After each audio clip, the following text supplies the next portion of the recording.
Live from the PGA Championship is presented by Mercedes-Benz, the best or nothing.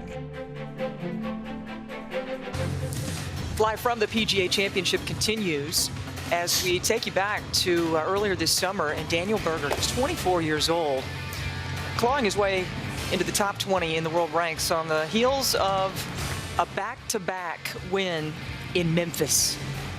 One of two guys in the last month to successfully defend a PGA Tour title. Berger and also Jonathan Vegas at the RBC Canadian Open. There he is, just 24 from Plantation, Florida. A couple of wins already to his credit, both coming at the FedEx St. Jude Classic. 8th in the FedEx Cup points, 19th in the world. He is the son of a really good tennis player and has quite a bit of game himself. How do I know that? Well, I was just talking to him in the break. Daniel Berger, kind enough to join us. Good to see you, Daniel. Yeah, thanks for having me. Hey, congrats on that victory. And we're going to talk a lot of golf, obviously, in this segment with all of us golf heads surrounding you. But on that note of tennis, you and I were just chatting about your passion for the game and the fact that you, Sergio, Kuchar, from time to time pick up a game together. What's that like? Yeah, I mean, I'm a competitive guy, so I love to play whenever I get the opportunity to, but I wish I was a little better. I wish I had a little more time to practice, but those guys are good. Cooch and Sergio, they've got some game. Yeah, absolutely. And on the subject of game, you have shown us plenty of it. Part of this class of 2011 that we talk so much about. And, you know, it includes guys like Spieth and Thomas, your good friends, Emiliano Grillo, Bryson DeChambeau. You know, you guys as a whole combined for 19 PGA Tour victories. Did you see that coming this quickly? I did not, but a lot of those wins come from Jordan.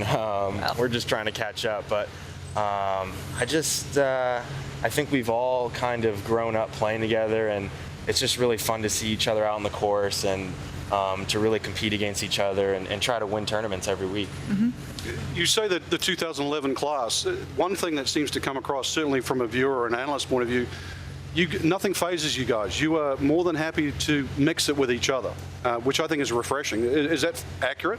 It is. I mean, we're exactly like we are off the course as we are on the course. When you see us laughing on the course, we're just like that off the course. When we go to dinner, when we hang out, we really are really good friends. And I think that's special. I don't think a lot of sports have that. And we just kind of cherish it because you never know, how many years you're going to be out here and how long you're going to be able to do that. I don't know if you heard it today, but the PGA has decided to move to the TPC Southwind in Memphis as a permanent home. I just wanted to get your reaction to that. The fifth major. Just kidding, yes. Having won their back-to-back years, I thought you might like that. But the PGA has obviously moved now. In a couple of years, they're going to move to May and the Players' Championship in March. Your initial reaction when you heard that news? I think it's fantastic. I think the fact that they're spread out is great. I think that having a big tournament not so close to each other kind of lets each tournament shine a little bit more. And, if you play well consistently, then, that's what's important. And we don't want to have tournaments go right back to back where you can get hot for a couple weeks and win 2 or 3 times and suddenly you have 2 or 3 majors. But I think that would be really nice. I'm sure Jordan is feeling great about that right now. But yeah, just having them spread out, I think, is really important. You know, Daniel, safe to say, I think that you're playing good golf right now. You're coming in the last major of the year.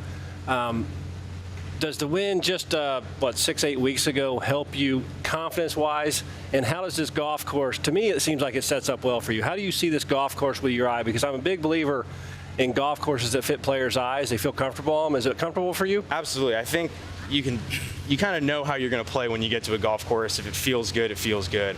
And then obviously being Bermuda rough, this is the type of stuff I grew up on since I was 12 years old. I mean, some of this stuff you just can't teach. You just either grow up around it, you know how to do it, or you don't.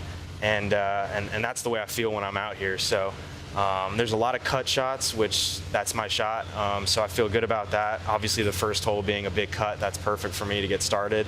But I mean, I really like this course. I've played well the last 2 years that it was here, and I feel like I'm a lot more experienced this time, so I'm looking forward to play well. You've talked a lot about your good friend Jordan Spieth, and you've made it clear that when you're off the course, you're great friends, and when you're on the course, there's great respect, but you do want to beat each other soundly. You had that chance at Travelers.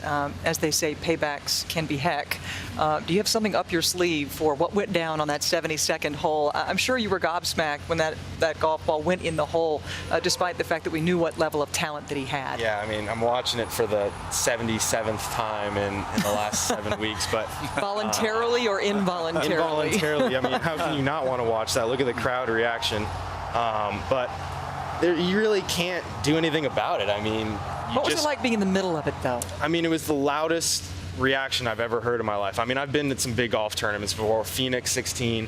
I mean, there was 25, deep on the 18th hole, lining from the middle of the fairway to the green. I've never seen so many people in my life, and I get goosebumps just thinking about it. But I was just like, well, there's nothing I can really do now but try to make this one, and I hit a really good putt. I mean, you see a lot of guys that have to make that one to keep the playoff going, and they ram it by, or mine kind of went die speed and really had a chance on the high side, but I just tried to make the putt, and it just didn't happen that time.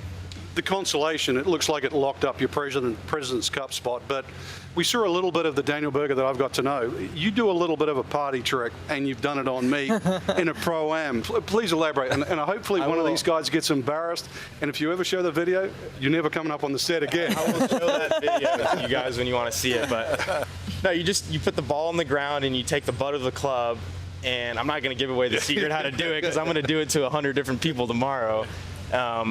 But the trick is you try to take a full swing but only hit it with the butt of the club. So, I mean, if you want to watch Frank do it, I have the video. I'll show you. Yeah. But it's pretty impressive. Very, very. And your Pro-Am partners just love it. Yeah, I like to have fun with them, so we bring that out. It's a little easier for somebody in their 20s than somebody maybe a little older than in their 20s. He doesn't have the flexibility he once had. Oh, you're so kind, yeah. Speaking of flexibility, I think PGA of America has shown a little flexibility in the attire. What was your take on the fact that y'all can wear shorts in practice rounds? I love it, personally. I mean, I feel like I'm back at home, at the golf course, just doing my thing. I think, it makes a lot of the players happier, and when we're happier, we're nicer to everyone else. We sign more autographs. We do everything. We're happy to do more interviews when we're come up on our set. We come up on the set. Yeah, that's terrific. But overall, I think it's great. I think we should see more of it. I mean, I hope we do see more of it because, I mean, it's who we are. I mean, we wear shorts. We don't wear pants when we play golf at home. So, I mean, obviously during the tournament, it's a professional thing to do. I think that's what we should be doing with tradition, the years of it. But I mean, in practice rounds, I don't see why not. Right. I did see a couple of pairs of legs that doubled as out-of-bounds stakes out there today, but yours do have some pretty good sun on them. So I have nice looking legs? I'm saying you have tanned legs. I think that's what she just said. I think maybe Brandel would like to tell you have nice legs. I'm comfortable saying it. You've got nice legs. Yeah, you do. Feel free to kick your heels up and make it up at home and show the world your legs. He's wearing the shorts right now, by the way. Daniel, it's been a treat spending this time with you. I tell you what, this class of 2011, a lot of major championships in their future. Get a good feeling about you as well. Perhaps it could come as early as this week. Thank you for spending time with us. Thanks for having me. Thanks, pal. Daniel Berger, you'll see him on the President's Cup team and this week at Quail Hollow, but he'll be in pants from Thursday through Sunday. And there we have two Hall of Famers in the game celebrating a special milestone this week. What is it? Stay tuned to find out.